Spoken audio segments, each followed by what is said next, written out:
Hello, everybody. Welcome back again to the Proven Alliance studio. Lino, how are you? Hey, boss. How's it going, Scott? It's good. It's good. I want to play a little Lino GPT game. How do you feel about that? That sounds Lino GPT-4 or something. Yeah. You can decide sort of based on your caffeine intake whether we're getting 3.5, 4, or 4.0. Okay. Okay, Lino Turbo. Okay, sounds good. Sure. You know what? Let's do Turbo because we don't have time to think too hard about these. We've been having some really good conversations. I've written down just a list of words that you've been spitting out.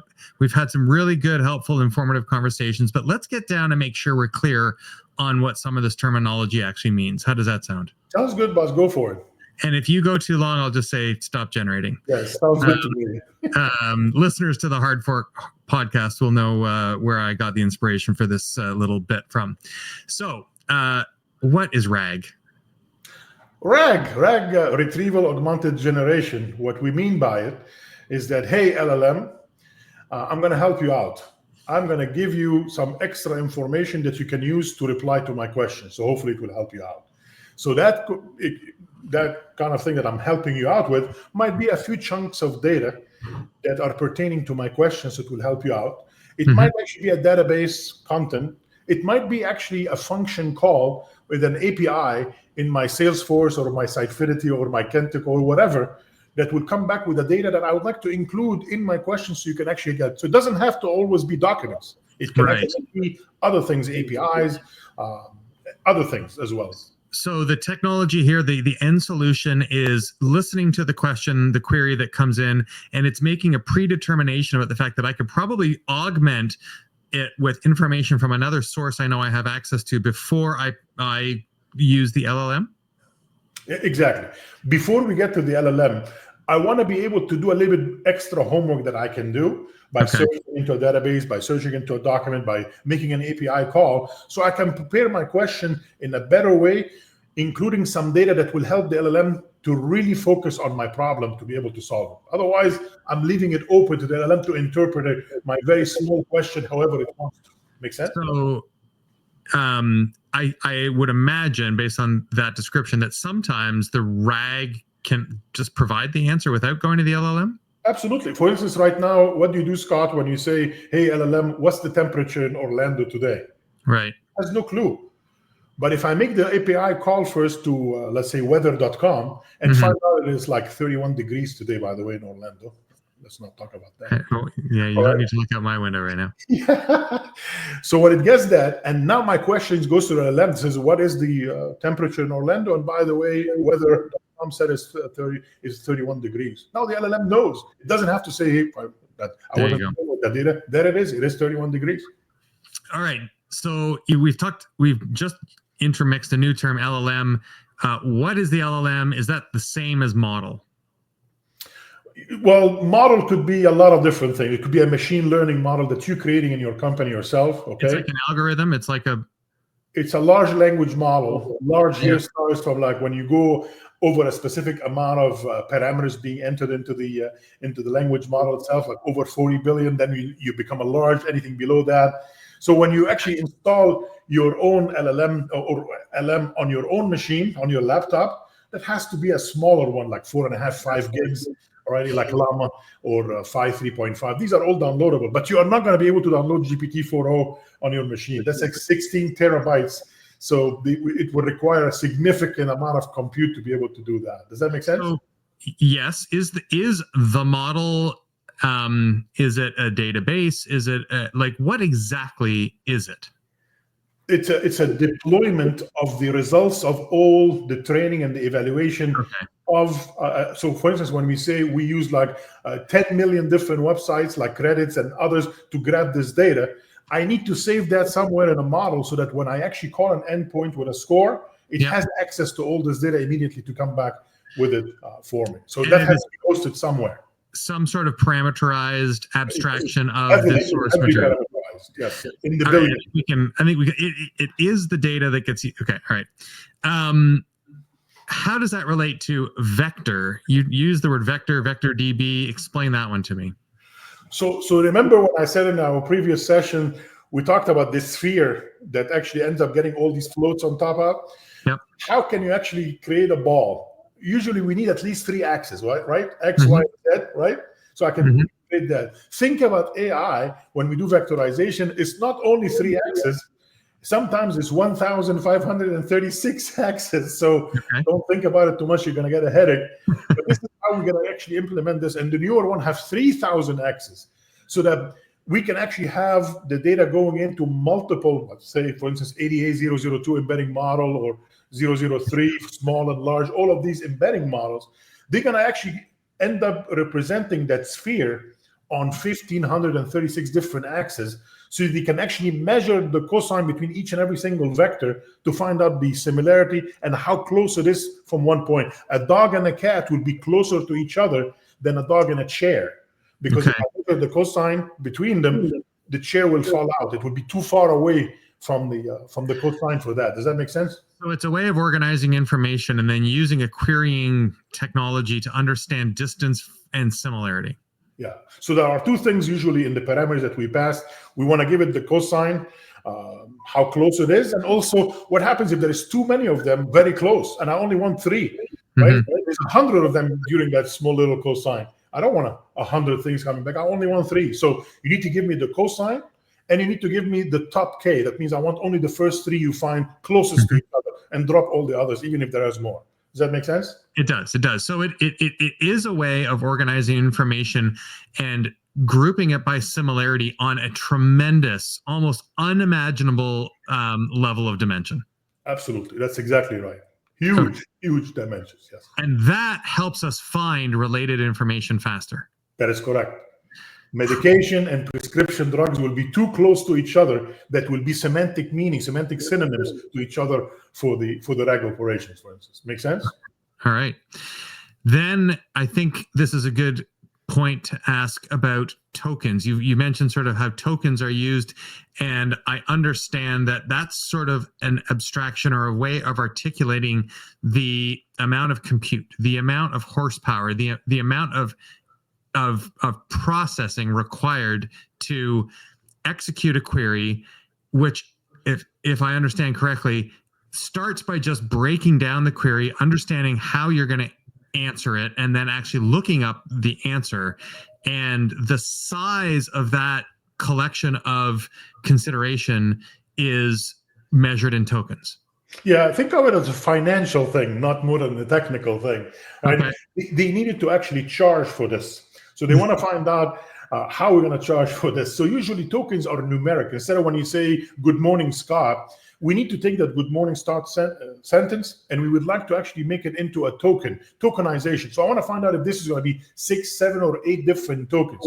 Usually it's between 3 to 4 characters. Sometimes it's 3, sometimes it's 4.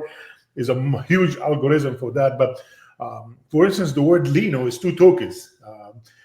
If I say, for instance, Scott, it might be 2, it might be 3 tokens, depending on UTF-8 and a lot of other things going on. I'm not going to get too geeky on you, but when you ask the question, the tokenization calculation for the algorithm will find out how many tokens you're going to be paying for asking the questions. And then the system will need to reply. And it will reply, it will have to measure how much is it going to actually charge you for that, again, by tokenization. Every 3 or 4 characters will make 1 token. And then if you see Azure or AWS, they will calculate that 0.002 cents, for instance, for every 1,000 tokens, and you can actually find out how much you're paying for that. So I didn't actually quite have the understanding right. If I were to summarize it again, it is just a different way of essentially calculating the amount of data that's involved in both a question and response. In and out, yes, absolutely, both of them.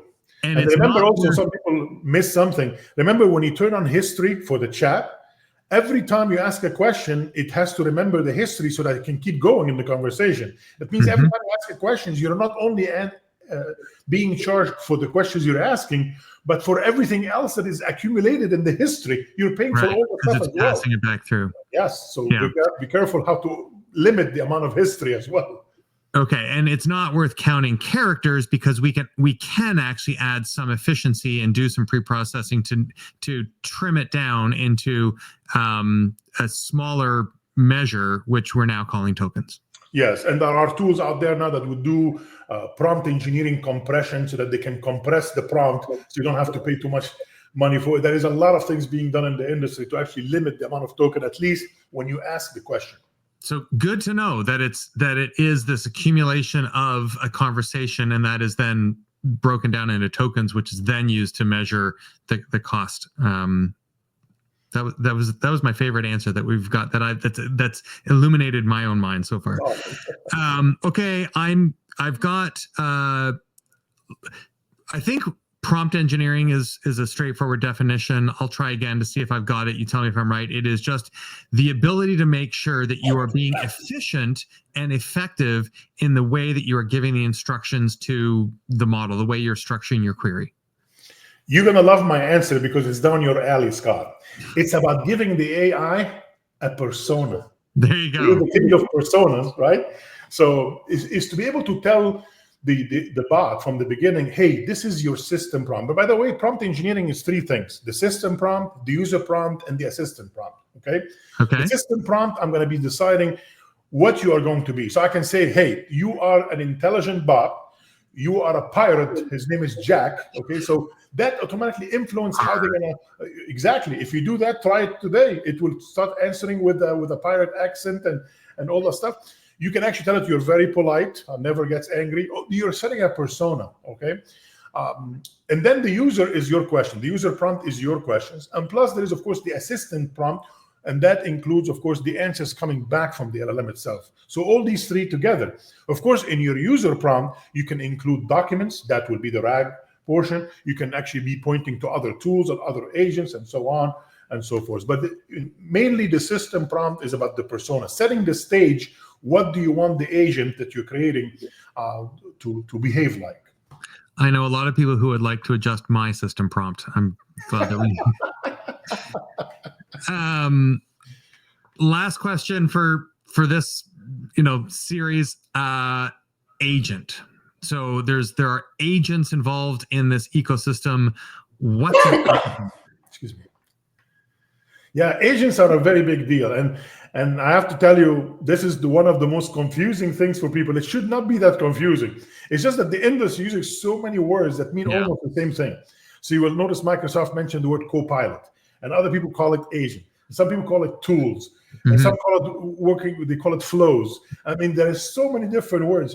Just remember that an agent is, again, it's a combination of a prompt engineering. So it means it has its own prompt. It has its own endpoint for the LLM. It has its own orchestrator, for instance, like LangChain or semantic kernel. This is another one. Maybe we can sit down for another 15 minutes just talking about orchestrators. But it's one that encapsulates all of them. I would like to give an example to explain to you what exactly an agent and what's a Copilot and what's a tool is all about. I was a couple of months ago speaking in a conference in Las Vegas at the MGM Hotel, and I thought it would be a good idea to use the MGM Hotel actually as an example. So if I would like to create a Copilot for MGM, that means I would like an assistant to the Copilot people that work there. Okay, that's the Copilot. I'm going to create one agent, and that agent gets all the questions coming in. Okay, but that agent has access to like 6 or 7 different tools. Each one of these tools can act as an agent as well. So I have a tool for the hotel. I have a tool for the spa. I have a tool for each and every single one of the restaurants at the MGM. And all of them can use a completely different LLMs. So you will come in and will only talk to one agent. You will not know anything about the other tool. So I'm going to say, I am Scott, and I'm saying, hey, I'm in my room. What is the Wi-Fi password? Only one agent gets this. And then it's the agent responsibility to look at all the available tools. There could be 100 of them. All right. You cannot force it to use one tool. It's the job of the agent to figure it out on its own. So it's like, okay, I think from the description of these tools, I should use the hotel. So I'm going to be passing to the hotel. And if it doesn't get the answers, I have the right to come back and ask another tool until it gets the answer, right? But it will pick the first one based on its description to get the password for the Wi-Fi in the room in the hotel. Make sense? So the agents are more like purpose-built extensions that have their own sort of vocation or speciality that they know how to respond to. Exactly. And that GPT-4, for instance, agent, the big one that will receive everything. But if I'm asking what is the happy hour or the special for tonight in one of the restaurants at the FGM, I don't need to pay all that much tokens, because the manager usually every day will upload just one PDF file that has the happy hour, and so you don't need a GPT-4. So maybe one of my tools will not use GPT-4 at all. It will use maybe a Llama 3.2 or a 5.4 or something like that, not to spend any money on tokenization. So it's also a way to sort of spread out the intelligence. It's like, if I don't need to use the high horsepower 4.0 model, I won't, because this is a pretty mundane question. What's the weather? What's the menu? When's happy? Like that, I don't need a lot of intense processing. And I'm aware that there's an agent that's purpose built for this, and using that agent, deciding to use that agent, is cheaper and more efficient. Exactly. 100% correct. Amazing.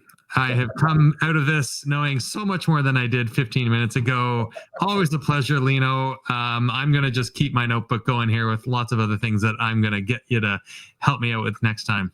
That's awesome. It's good to see you as usual, Scott. Thanks for having me. Yeah. Take care. Bye, everybody. Thanks. Bye.